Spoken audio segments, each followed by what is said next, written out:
ಅಲ್ಲ, point house ನೋಡಿರಿ.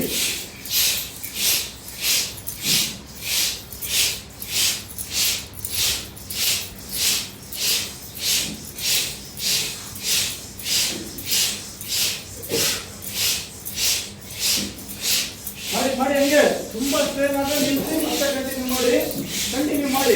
ಆ ಸೈಡ್ ಅವರು ನಿಲ್ಸ್ಕೊಂಡು ಕಂಟಿನ್ಯೂ ಮಾಡ್ಬೋದು, ಆದವರು ಕಂಟಿನ್ಯೂ ಮಾಡಿ.